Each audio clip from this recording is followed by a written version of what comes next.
Nathan Zegura, Browns radio analyst, talking about how the Browns can get Dillon Gabriel going.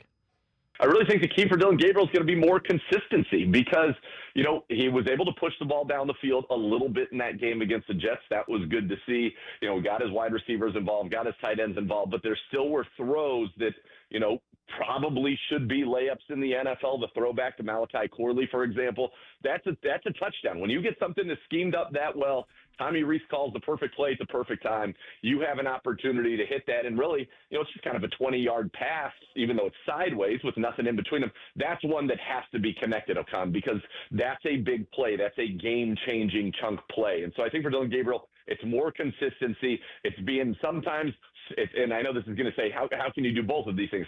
At times, I think he's almost too quick in his process, and it causes him to either miss things or to be inaccurate with the football and not see things down the field. And then other times, and he's a rookie, so it makes sense that this would be the case, other times he's a little too slow with his process. For example, on that 4th and 1, he was so set on Jerry Jeudy out of the backfield, but if he sees it, okay, look, that's covered, let me come back to the right side, then you have an easy first down. The Browns drive continues, and maybe there's a different outcome in that game. So I think it's just kind of finding the balance of, when to be sped up, when to be able to be kind of calm in the pocket and take what's there. And he's got to avoid taking so many sacks.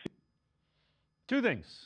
When a guy is sped up and takes a lot of sacks, the game is moving too fast for him. Game's still moving too fast. He hasn't adjusted to the speed of the NFL game. The other thing I would say about him is he's missing too many of the layups, like the Corley thing. There's 3 or 4 plays every game where it's 8, 10, 15, 20-yard plays that he's missing that are easy.